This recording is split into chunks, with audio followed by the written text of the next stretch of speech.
Hi all, welcome to S Blossoms. S ബ്ലോസംസിൻ്റെ ചാനലിലെ ആദ്യത്തെ വ്ളോഗ് ഇതാ ഞങ്ങൾ പോസ്റ്റ് ചെയ്യുകയാണ്. ചാനൽ സബ്സ്ക്രൈബ് ചെയ്യാത്തവർ സബ്സ്ക്രൈബ് ചെയ്യുക. ഞങ്ങളുടെ വീഡിയോകളും ഷോർട്സും ഒക്കെ ലൈക്ക് ചെയ്യുക, നിങ്ങളുടെ ഫ്രണ്ട്സിന് ഷെയർ ചെയ്യുക, കമൻറ്റ് ചെയ്യുക, ഒപ്പം ഞങ്ങളെ സപ്പോർട്ട് ചെയ്യുക. ഇന്നത്തെ ഞങ്ങളുടെ യാത്ര കൊട്ടാരക്കര ശ്രീ മഹാഗണപതി ക്ഷേത്രത്തിലേക്കായിരുന്നു. അപ്പോൾ നമ്മൾ അങ്ങനെ കൊട്ടാരക്കര മഹാഗണപതി ക്ഷേത്രത്തിൻ്റെ നടയിലെത്തിയിരിക്കുകയാണ്. അപ്പോൾ നമ്മൾ നടയിൽ വന്ന് ആദ്യമേ അവിടുത്തെ ഏറ്റവും പ്രധാനപ്പെട്ട വഴിപാടെന്ന് പറയുന്നത് ഉണ്ണിയപ്പമാണ്. എല്ലാവരും കേട്ടിട്ടുണ്ടാകും, കൊട്ടാരക്കര ഗണപതി അമ്പലത്തിലെ ഉണ്ണിയപ്പം ഭയങ്കര ഫേമസാണ്. അപ്പം ഞങ്ങൾ ഉണ്ണിയപ്പം വാങ്ങാൻ വേണ്ടി തന്നെ ഒത്തിരി തിരക്കുള്ളതുകൊണ്ട് ആദ്യം തന്നെ ഉണ്ണിയപ്പത്തിനുള്ള, ഞങ്ങൾക്ക് എല്ലാവർക്കും ഭയങ്കര ഇഷ്ടമാണ് ഉണ്ണിയപ്പം. അതുകൊണ്ട് ഞങ്ങൾ ആദ്യം ഉണ്ണിയപ്പത്തിനുള്ള റെസിപ്റ്റ് എഴുതിച്ച് അതെല്ലാം കയ്യിൽ വെച്ച്, ഒരു പാക്കറ്റ് ഉണ്ണിയപ്പത്തിന് 40 രൂപയാണ് ഇപ്പോൾ വില. പക്ഷെ നല്ല രുചിയുള്ള ഉണ്ണിയപ്പമാണത്. അപ്പോൾ അങ്ങനെ ആ രസീതൊക്കെ എഴുതി, പിന്നെ അവിടെ നിന്ന് നടക്കി വയ്ക്കാനുള്ള മാലയും, നടക്കി നമ്മൾ തേങ്ങ ഉടയ്ക്കും ഗണപതിക്ക്. അപ്പോൾ ഉടയ്ക്കാനുള്ള തേങ്ങയൊക്കെ വാങ്ങി ഇങ്ങനെ ഞങ്ങൾ പതുക്കെ അകത്തേക്ക് കയറുവാണ്. അങ്ങനെ അകത്ത് കയറി കഴിഞ്ഞ് കഴിഞ്ഞാൽ അത്യാവശ്യം നല്ല തിരക്ക് കാണുന്നുണ്ടെന്ന്, ക്യൂ ഉണ്ട്. സാധാരണ ഞങ്ങൾ അകത്ത് കയറി തൊഴുത ശേഷമാണ് പുറത്ത് വന്നിട്ടാണ് തേങ്ങയൊക്കെ ഉടയ്ക്കാറുള്ളത്. പക്ഷേ ഇപ്രാവശ്യം ഞങ്ങൾ ആദ്യം പോയി തേങ്ങ ഉടച്ചു പുറത്തുനിന്ന് തൊഴുത ശേഷം. കാരണം അത്യാവശ്യം നല്ല തിരക്ക്, ക്യൂ.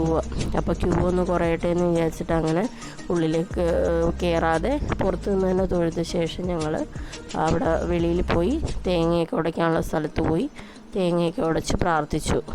പുറത്തുനിന്ന് ഭഗവാനെ എല്ലാം പ്രാർത്ഥിച്ച ശേഷം ഞങ്ങളിങ്ങനെ വീണ്ടും അകത്ത് കയറാനായിട്ട് തിരികെ വന്ന് അവിടെ ക്യൂവിൽ നിന്ന്. അപ്പോൾ ഏകദേശം ക്യൂ ഒക്കെ കുറേയൊക്കെ കുറഞ്ഞിട്ടുണ്ടായിരുന്നു. അപ്പോൾ അങ്ങനെ ക്യൂ ഒക്കെ കുറഞ്ഞതനുസരിച്ച് ഞങ്ങൾ വീണ്ടും അകത്ത് കയറി. അങ്ങനെ അകത്ത് അത്യാവശ്യം നിന്നിട്ടും തിരക്കുണ്ടായിരുന്നു. അങ്ങനെ ഉള്ളിൽ എത്തുമ്പോൾ കുറച്ച് ആളുകളുടെ ഒരു ക്രൗഡ് അകത്തുണ്ടായിരുന്നു.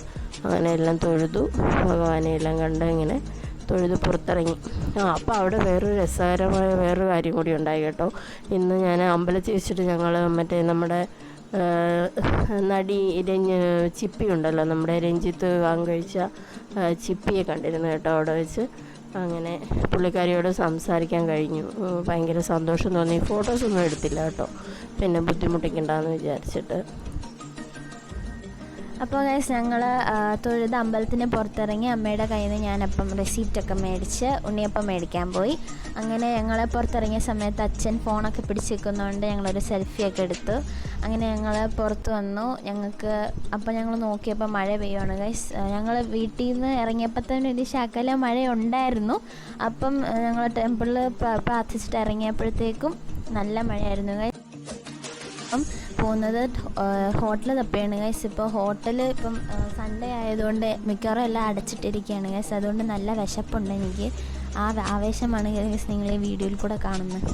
അപ്പോൾ ഇങ്ങനെ കുറേ ദൂരം വന്ന ശേഷമാണ് നമ്മൾ സ്ഥിരമായിട്ട് ഫുഡ് കഴിക്കുന്ന ഒരു ഹോട്ടൽ ഉണ്ടായിരുന്നു നേരത്തെ, ഒരു മണിക്കട എന്ന് പറഞ്ഞിട്ടൊരു ഹോട്ടൽ. പക്ഷേ അവിടെ ഇന്ന് എന്തോ ഞായറാഴ്ച ആയതുകൊണ്ടാണോ അതോ വേറെ, സാധാരണ ഞായറാഴ്ചകളിൽ ഒരു തുറക്കാറുള്ളതാണ്. പക്ഷേ ഇന്നിപ്പോൾ ആ ഹോട്ടൽ നോക്കുമ്പോൾ അടച്ചിട്ടേക്കുമായിരുന്നു. അപ്പോൾ അങ്ങനെ ഞങ്ങൾ പിന്നെ ഇങ്ങനെ പോകുന്നു. ഞങ്ങൾ സ്ഥിരമായിട്ട് ഫുഡ് കഴിക്കാറുണ്ട് ഒരു ഹോട്ടൽ, ആരാമം എന്ന് പറഞ്ഞിട്ട്. നല്ല ഫുഡാണ് അവരുടേത്. ഞങ്ങൾ ആരാമത്തിലെത്തിയിരിക്കുകയാണ്. അങ്ങനെ ആരാമത്തിലേക്ക് പോകുന്നു. അവിടെ പോയിരുന്നിട്ട് ഞങ്ങളെല്ലാവരും അപ്പവും മുട്ട റോസ്റ്റുമാണ് കഴിച്ചത്. അങ്ങനെ അപ്പവും മുട്ട റോസ്റ്റും കഴിച്ചു. അത് കഴിഞ്ഞ് ഇങ്ങനെ തിരിച്ചു വീട്ടിലേക്ക് പോരാൻ വേണ്ടിയിട്ട് വണ്ടിയിൽ കയറി ഇങ്ങനെ ഇരിക്കുകയാണ്. ചെറുതായിട്ട് മഴയൊക്കെ ചാറുന്നുണ്ട്.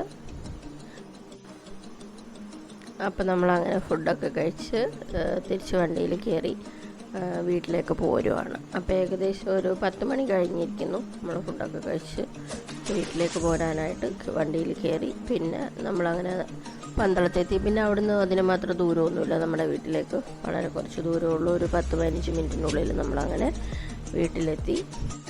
അപ്പോൾ പറഞ്ഞ പോലെ അല്പം ദൂരമുള്ളായിരുന്നു പന്തളത്തുനിന്ന് വീട്ടിലേക്ക് എത്താൻ. അപ്പം ഞങ്ങൾ പെട്ടെന്ന് വീട്ടിലെത്തി. ഇനിയിപ്പം ഉണ്ണിയപ്പം നമ്മളവിടെ നിന്ന് വാങ്ങിച്ചത് അപ്പൂപ്പനും അമ്മൂമ്മയ്ക്കൊക്കെ കൊടുക്കണം.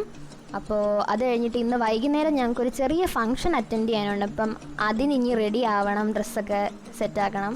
അപ്പോൾ ഇന്നത്തെ വ്ളോഗ് എല്ലാവരും എൻജോയ് ചെയ്തെന്ന് വിചാരിക്കുന്നു. ഇനിയും ഇതുപോലത്തെ ചെറിയ ചെറിയ വ്ളോഗുകളായിട്ട് ഇടയ്ക്കിടയ്ക്ക് ഞങ്ങളിങ്ങനെ വരുന്നതായിരിക്കും. Till then see you, by.